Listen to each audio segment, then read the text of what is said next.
Hello बच्चों, welcome back. आज हम हाजिर हैं एक नई वीडियो के साथ। Breathing and exchange of chapter class 11th का उसका एक इम्पॉर्टेंट टॉपिक है जो नीट के पॉइंट ऑफ व्यू से बहुत ही इम्पॉर्टेंट है।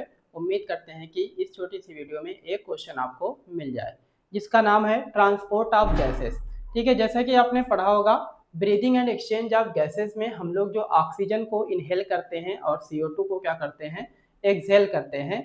तो वो O2 हमारी बॉडी में किस तरीके से ब्लड के थ्रू ट्रांसफर होती है या ब्लड में कौन सी सेल उसको लेके जाती है, पूरी बॉडी में सर्कुलेट करती है।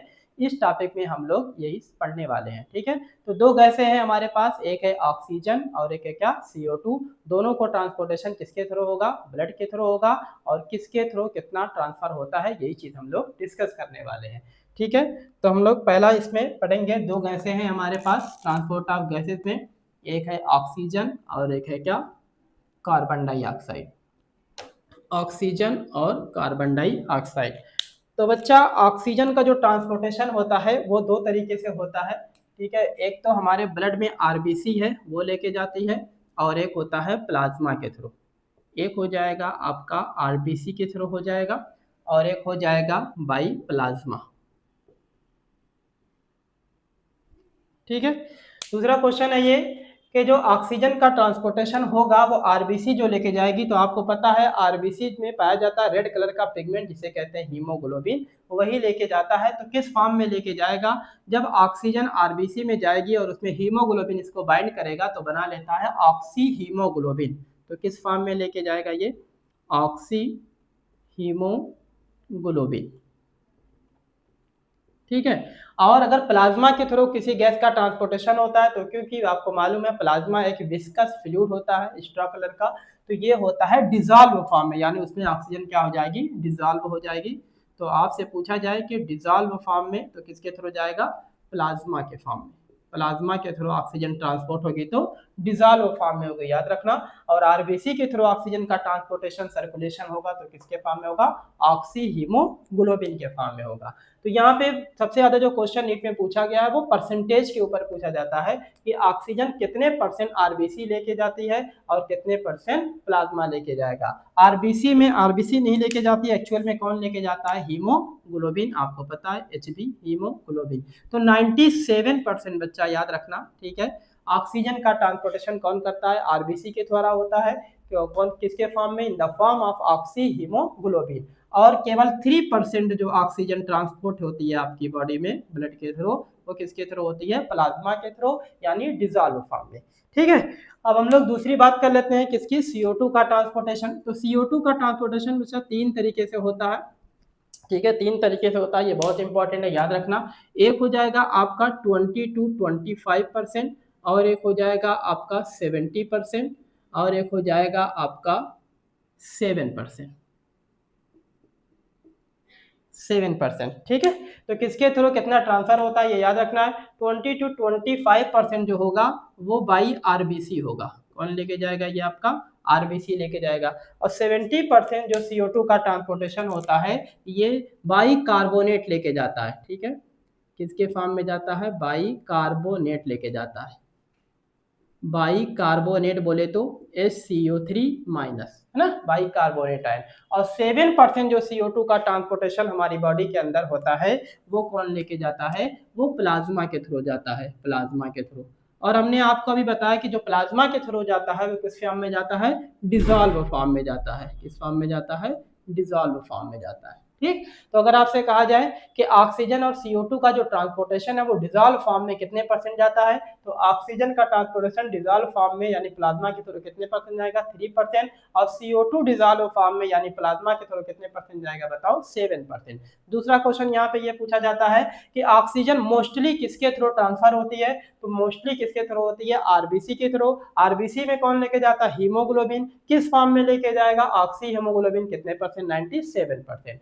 दूसरा क्वेश्चन है CO2 सबसे ज्यादा कौन ट्रांसफर करता है, बताओ, तो CO2 सबसे ज्यादा ट्रांसफर होती है बाई कार्बोनेट आयन के फॉर्म में, और वो कितने परसेंट होती है, बताओ, 70%। तो ये आपको डिक्रीजिंग इंक्रीजिंग ऑर्डर में भी पूछ सकता है। जैसे CO2 का ट्रांसपोर्टेशन अगर पूछ ले आपसे तो सबसे ज्यादा कौन लेके जाएगा, बाई कार्बोनेट आयन के फॉर्म में जाएगी। उसके बाद किसके थ्रू जाएगी, बताओ, आरबीसी के फॉर्म में जाएगी, आरबीसी लेके जाएगी। फिर किसके कौन लेके जाएगा बताओ, डिजॉल्व फॉर्म में जाएगी, है ना, डिजॉल्व फॉर्म में। ठीक है, तो CO2 का ट्रांसपोर्टेशन 70% यहाँ पे और 20 to 25% आरबीसी के थ्रू और डिजॉल्व फॉर्म में। तो इस तरीके से भी क्वेश्चन पूछता है, बहुत याद रखना। और आरबीसी के फॉर्म में देखो जो ऑक्सीजन का ट्रांसपोर्टेशन था हीमोग्लोबिन लेके जाता है ऑक्सी हीमोग्लोबिन के रूप में, और यहाँ पे आरबीसी के फॉर्म में कार्बन डाइऑक्साइड जो बाइंड करेगा वो किसके फॉर्म में रहेगा, याद रखना इसको, तो उसका नाम होता है कार्बामिनो हीमोग्लोबिन। ठीक है, तो CO2 का ट्रांसपोर्टेशन आरबीसी के थ्रू किसके फॉर्म में होता है, आरबीसी में हीमोग्लोबिन होता है, उससे जब कार्बन डाइऑक्साइड बाइंड करेगी तो क्या बना लेगी, कार्बामिनो हीमोग्लोबिन। ठीक है, अब देखो दूसरी चीज, एक चीज यहाँ पे ये पूछा जाएगा कि जब ऑक्सीजन ट्रांसपोर्टेशन होगा किसके थ्रू, आरबीसी के थ्रू यानी हीमोग्लोबिन के थ्रू, तो उसके लिए कौन कौन सी कंडीशन होती है, ये क्वेश्चन बड़ा स्टैंडर्ड क्वेश्चन माना जाता है। इसके देखो हम 2 लाइन में खत्म करने वाले हैं। ठीक है, क्या होता है देखो इसमें, जब ऑक्सीजन का ट्रांसपोर्टेशन करना होता है किसके थ्रू, हीमोग्लोबिन के थ्रू, आरबीसी के थ्रू। ठीक है, तो ये ऑक्सीजन हीमोग्लोबिन से बाइंड करेगी और बना लेगी क्या, ऑक्सी हीमोग्लोबिन, ऑक्सी हीमोग्लोबिन। ठीक है, ये ऑक्सी हीमोग्लोबिन बना लेगी। अब यहाँ से आपसे पूछता है कि favourable condition for the formation of oxy haemoglobin बताओ। ठीक है, यानी हमारी बॉडी में, हमारे ब्लड में वो कौन सी फेवरेबल कंडीशन होगी जो ऑक्सीजन को हीमोग्लोबिन से बाइंड करने के लिए प्रमोट करेगी। ठीक है, फेवरेबल कंडीशन, तो फेवरेबल कंडीशन क्या है बताओ, ऑक्सीजन को इससे बाइंड करना है तो ऑक्सीजन की कंसंट्रेशन बच्चों क्या होनी चाहिए, पार्शियल प्रेशर ऑफ ऑक्सीजन, ये क्या होनी चाहिए, हाई होनी चाहिए। और जब पार्शियल प्रेशर ऑक्सीजन हाई कब होगी बताओ, जब partial pressure of carbon dioxide आपका क्या होगा बताओ, कम होगा। ध्यान देना, दो चीजें, दो फैक्टर और होते हैं जो इसकी बाइंडिंग को अफेक्ट करते हैं। एक होता है आपका हाइड्रोजन आयन की कंसंट्रेशन। ठीक है, हाइड्रोजन आयन की कंसंट्रेशन भी क्या होनी चाहिए, लो होनी चाहिए for the formation of oxy haemoglobin. एक और फैक्टर है आपका कौन, टेम्परेचर, ये भी क्या होना चाहिए बच्चा आपका, लो होना चाहिए for the formation of oxy haemoglobin. ठीक है, तो ये पूरा आपने एनसीईआरटी में बहुत डिटेल में लिखा गया है, हमने ये एक लाइन में आपको खत्म कर दिया कि ऑक्सी हीमोग्लोबिन के बनने के लिए कौन कौन सी फेवरेबल कंडीशन होती है। ठीक है, तो कौन सी कंडीशन होती है, partial pressure of oxygen is high, partial pressure of CO2 is low, hydrogen ion concentration is low and temperature क्या होना चाहिए, लो होना चाहिए, जिससे ऑक्सीजन हीमोग्लोबिन के थ्रू यानी आरबीसी के थ्रू क्या होगा, ट्रांसफर होगा, या कह दिया जाए for the formation of oxy haemoglobin. अब यहाँ पे एक चीज समझने वाली बात है, हम आपको बताते हैं, याद करने के लिए भी, ये 4 फैक्टर है, लो हाई हाई लो करके आपको कंफ्यूज कर देगा। तो आपको क्या याद रखना है, जो CO2 का कंसंट्रेशन होगा, ध्यान देना, जो CO2 का लेवल होगा हमेशा वही क्या होगा, हाइड्रोजन आयन का भी लेवल होगा और वही क्या होगा बताओ, टेम्परेचर का भी लेवल होगा। तो आपको एक चीज याद रखनी है। ठीक है,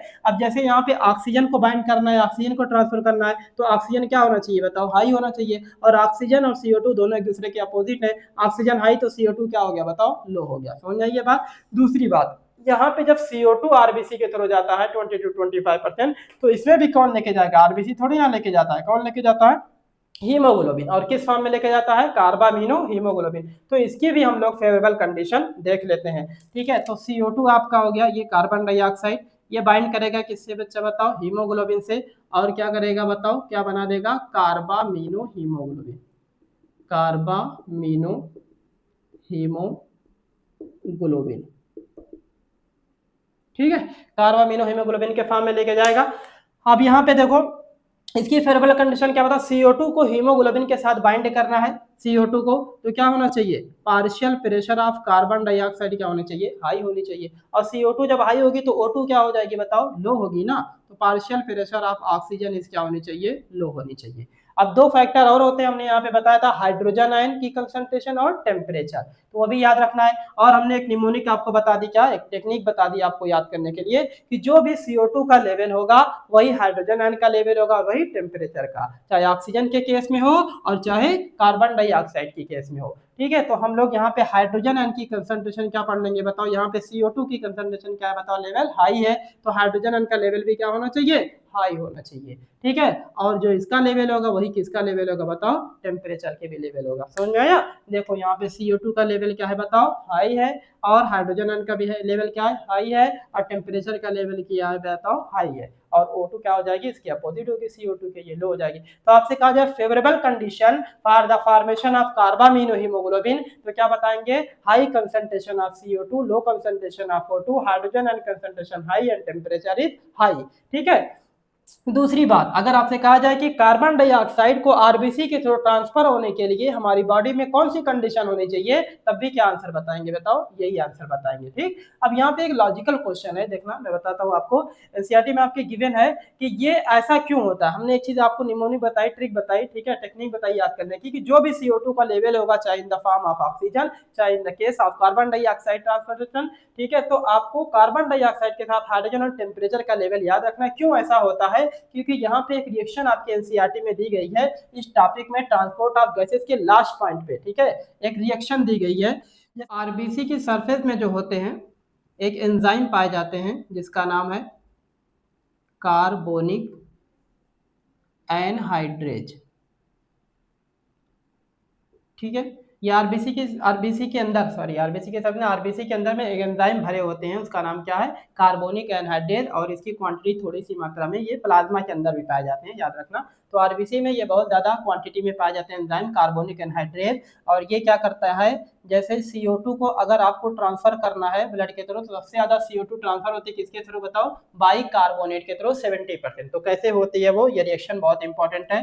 तो CO2 और वाटर की रिएक्शन हो जाएगी, ठीक है, ये रिवर्सिबल रिएक्शन होती है। यहाँ पे क्या हो जाएगा, यही एंजाइम काम करेगा, कौन सा, कार्बोनिक एनहाइड्रेज।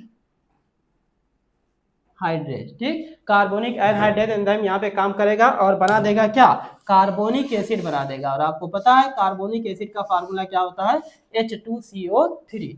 ठीक है, ये हो जाएगा आपका कार्बोनिक एसिड, या क्या कह दो, हाइड्रोजन कार्बोनेट। ठीक है, तो एसिड बना दिया, CO2 और वाटर की रिएक्शन करेगी, यहाँ पे कौन सा एंजाइम काम करेगा, कार्बोनिक एनहाइड्रेज। अब इसको फर्दर क्या करता है, ये कैटाबोलाइज कर देता है, ब्रेक डाउन कर देता है, कौन, यही एंजाइम।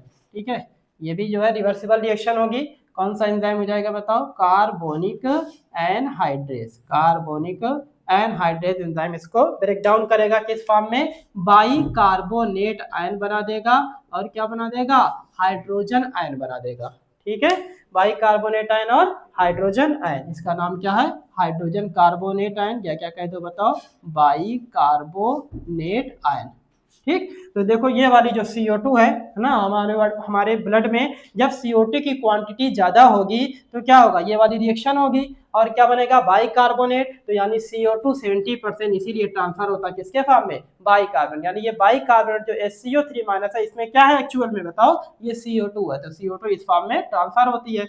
यानी जब CO2 का लेवल आपकी बॉडी में हाई होगा तो क्या होगा, बाइकार्बोनेट आयन बनेगा, और जब ये बनेगा तो क्या रिलीज होगा, बताओ, हाइड्रोजन आयन रिलीज होगा।